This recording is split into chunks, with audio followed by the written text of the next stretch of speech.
Israel का Iran की गलब पर हमला, हमास के सरबराह इस्माइल हनिया कातिलाना हमले में शहीद। इसराइल ने गाइडेड मिसाइल से उनकी आर्जी क़यामगाह को निशाना बनाया। इस्माइल हानिया का एक मुहाफिज भी शहीद।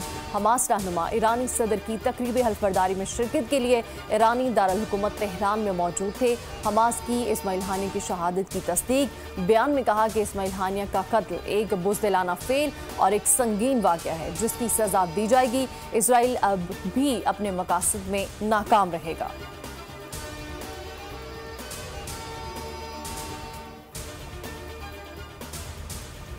इसराइल का लबनान के दारुल हुकूमत बैरूत पर भी फ़ज़ाई हमला, हिज़्बुल्लाह कमांडर फवाद चकर को शहीद करने का दावा।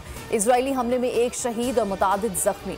इसराइल ने हिज़्बुल्लाह के गढ़ ज़ाहिया के इलाके में किया गया। इसराइली वज़ीर दिफा का कहना है कि हिज़्बुल्लाह ने तमाम रेड लाइन्स अबूर की हैं।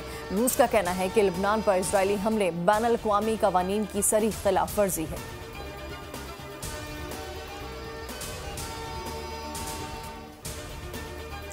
जमात इस्लामी बांग्लादेश और तुलबा तंजीम पर पाबंदी का फैसला। शेख हसीना वाजिद हुकूमत की जानिब से छात्रों शबर नामी पार्टी पर पाबंदी की तैयारी। सरकारी मुलाजमतों में कोटा सिस्टम के खिलाफ होने वाले भरपूर एहतजाजी मुजाहरों के बाद हुकूमत की जानिब से जमात इस्लामी और तुलबा तंजीम पर पाबंदी लगाने का फैसला किया गया।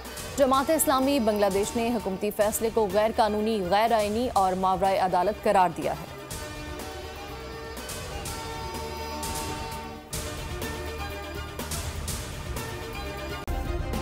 सब्सक्राइब करें और बेल दबाएं ताकि कोई खबर रह न जाए।